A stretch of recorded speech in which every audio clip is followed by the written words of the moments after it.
If you were born 100 years ago and it was the 1920s, you'd be in some ditch in northern France, living in the fucking mud, hoping not to get killed by a random sniper in some bullshit war you barely understand for 4 years. Then you'd come home and hope your wife hasn't been bombed. Yo! You understand? But that's the world. That's the world. The world has become exceptionally easy for a lot of men. It used to be a different place. Most men were cannon fodder. Most of us would have ended up in wars, dying for fucking no reason. Now we don't have to do that. So because we don't have to do that, men think it's okay to just become comfortable now. You're not supposed to be comfortable. You were never evolved to be comfortable. You're supposed to be uncomfortable. Right. And if you make yourself uncomfortable constructively, it's very easy to be anything you want.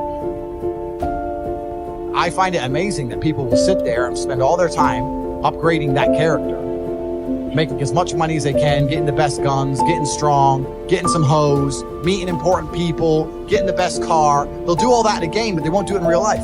I find that incredible. Like, my life is GTA. I don't need to play a game for GTA. If I want a gun, I'll fucking buy it. If I want a car, I'll fucking buy it. I want a bitch, I'll get her. It's me. I am GTA. I don't see why people play the games. They play the games because they're scared of loss. Because if you die in the game, you get another chance. If you lose in the game, you get another chance. In life, you get one shot. But if you get some balls,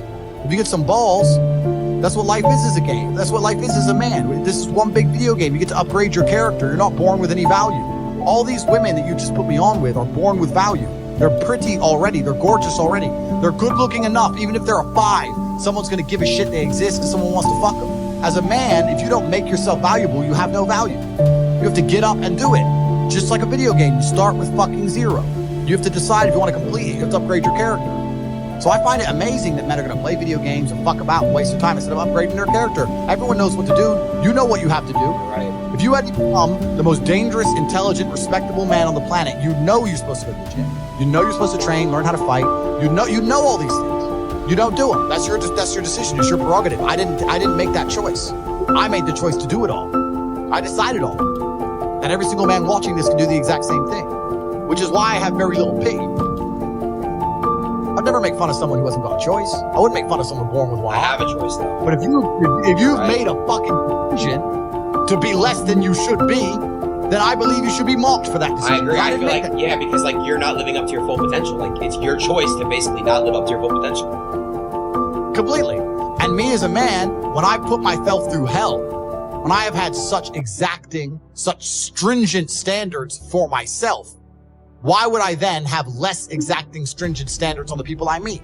Why would I put myself through hell to be me and then meet someone who didn't put themselves through hell and then treat them like my equal? No, fuck you. I suffered when you didn't. So you're not my equal because you decided not to suffer. You have enjoyed comfort when I haven't, and that's fine, but don't expect me to look at you as my equal because you're not. I'll snap your fucking neck. When I tell people that you are the sum of the 5 people you spend the most time with, everyone agrees. They go, yeah, that's probably true. The 5 people you spend the most time with, that's where you're going to end up like. They say, yeah, that's true. And then they continue to hang around with people who they don't want to be. Why? There has to be a point. There has to be a point where you sit and go, okay, you're my friends, etc., etc. I love you guys. Yeah, we can talk, whatever. But I'm on a different life path. You have to leave some people behind. You wouldn't want to be, if you were to come hang out with me and you were in a room with me and my 5 friends, you'd feel self-conscious. You're right. You don't feel self with your friends. Because you only surround yourself around people that are on like your level of like. I'm with killers. I'm with killers. We're fucking monsters. If you were to come hang around with me and my crew, you would be self-conscious. And that self-consciousness would motivate you, or they would certainly instill the discipline required for you to change. You don't feel self-conscious amongst your peers. That's why you don't change. If you were to get in a room and you're the only person who ain't a fucking monster, you'd want to become a monster. That's life. That's humanity. So I say this to people all the time. If you know you're the sum of the 5 people you hang around with, why you hang around with people you don't want to be? Brother does 500 push-ups. I ain't going to be the bitch of the house. I ain't going to not do it. Right. So that's another reason the war room exists. My organization, the reason it's so competitive, is the reason we kick people out. You have to fight to keep. Even if they pay, you're like, I don't give a fuck. Get out. Like, I don't give a fuck. Get out.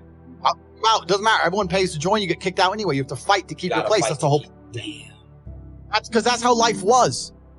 If we were still in the animal kingdom, the lions that you see on TV, they weren't just born big lions. They had to fight other lions. They had to fight to get that antelope. They had to fight other animals, hyenas, jackals. They had to fight to be the boss. We're living in a comfortable world now where people think, oh, it doesn't matter. But you know what? to some degree, it does matter. It does matter, and I'll tell you who it matters to. It matters to your soul, and it matters to God. I stand in the mirror with a pure heart. I know I am the best version of me that could possibly ever exist. I know that God is proud of me. There's nothing that God hates more than sloth and laziness. If God were to create a man and that man were to sit around and do fuck all, God will frown upon you. It's why you're never lucky. If you're listening to this and you think I'm never lucky, I'll tell you why, because God dislikes you because you're fucking lazy. Start to work. Start to show God the beauty of his own creations. You'd be amazed how lucky you'll become. Wow. God is unhappy with these people. And inside their hearts, they're unhappy. We talk about depression, anxiety, all those things you mentioned really earlier on this podcast. That comes from self-loathing.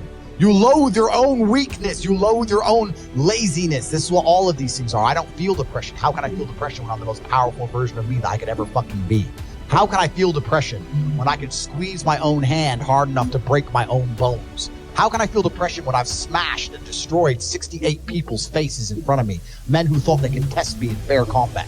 How can I feel depressed? It's impossible. Watch your friends when they're on TikTok. How long can they even focus on a video before they have to change? Half a second, a second. Damn. All of your minds are broken. You can't even focus on anything anymore. Right. You are constantly distracted to the point where you can't even appreciate the good things in your life. You're distracted. Your minds are broken. You need to rewire your mind and resist the slave programming. How? They have I'll tell you how. First thing you have to do is identify it. You have to identify what is happening to you. I use my mind to break the trap.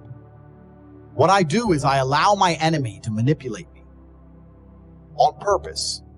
And then I use my mind to break the trap and punish the perpetrators.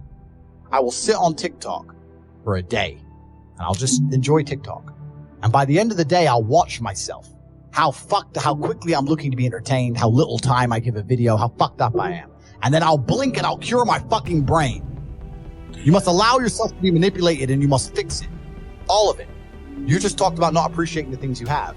Then blink and cure your brain. It's not difficult. There's just no competition because everybody's fucking distracted. They're getting distracted by this, distracted by that, watching fucking Netflix, jerking off to Pornhub like fucking jackasses. It's so easy to win if you can control your own mind. But it seems that nobody fucking can. And that's how the people who run the world keep the world running, because they have all the slaves exactly where they need them to be, permanently distracted and semi-depressed, working their asses off in jobs which will never satisfy them and never pay enough money. That's the Matrix. I can't imagine a mind frame or a mindset where I want to do something and can't do it.